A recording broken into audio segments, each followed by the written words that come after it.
the marriage. Nasanay na ako na siya lahat na nag-decide.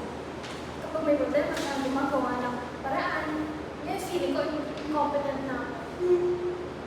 I lost all my sense of self sa bahay. Sa bahay na lang ako, taking care of the kids.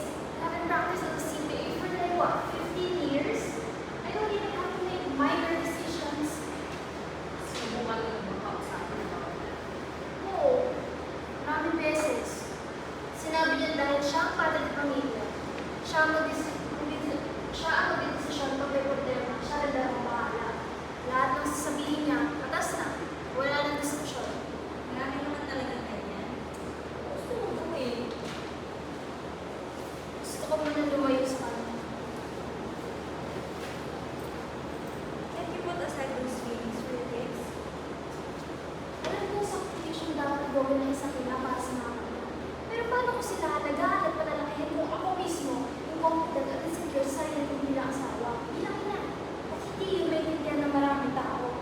Kapag nagpapalay ka, sasabihan ng iba kasi makasarili ka. Hindi mo naiisipin ng mga anak mo. Paano naman yung ako? Hindi lang talaga gumawa ng desisyon. Para lang kita excuse.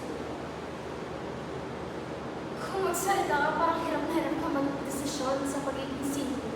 Well, I guess, yun ang gusto lagi ng mga tao kung wala sila. Pag single ka, gusto mo maging mo ng love life. Pero pag may love life ka, gusto mo maging single.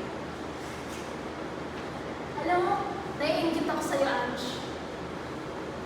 Ikaw naman. Aba, bakit ako? May choice ka na kung mawala pag ayaw mo na. Wala kang mga anak. Kaya na pag-divorce ka sa States, pwede ka pa rin umuwi dito para magsimula ulit o magbakasyon sa Europe na walang iniisip. At totoo, naiinis na ako kung nakikita ko sa Facebook yung mga travels mo sa Paris. I work hard and I deserve a break. Parang pinapamukha mo sa amin lahat sa mga ngiting aso mo na single life is so fun. Habang ako, nasa bahay, nagtutupi ng mga sinampay ko. Gusto kitang i-unfriend. Alam mo ba yun? What? After all these years, i-unfriend mo ako sa social media dahil na may personal insecurities ka? Grow up! Wait. Awat na mga isa ka pa, Jess. Sige, ikaw din pala. You have a thriving career. People respect you for your leadership. Ang totoo, ayaw pumunta sa bahay mo today. Saan sinabi mo na lang? Wala na namamaliit. Namimilit sa'yo pumunta dito. Nakita ko na naman how nice your condo is. Malinis, wala nakakalat, mga gamit ng bata. Nakadisplay pa yung mga outstanding employee of the year awards mo. Sa every corner ng bahay mo, nagsusumigaw ang ego mo. Gusto mong basagin lahat ng trophy mo. Teka, inuulan na yan ah. Ang totoo, ayoko talaga pumunta dito. Ayoko mag-book ng tickets na yan. Ayoko makita. Ayoko honey baby.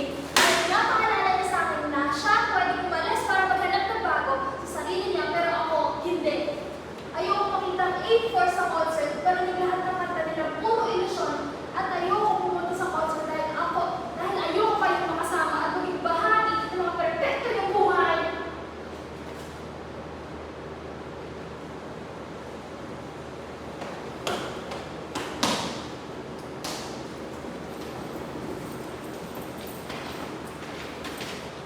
Kala natin perfect sila. Ito si Bigulo na huli for drug possession sa Seoul.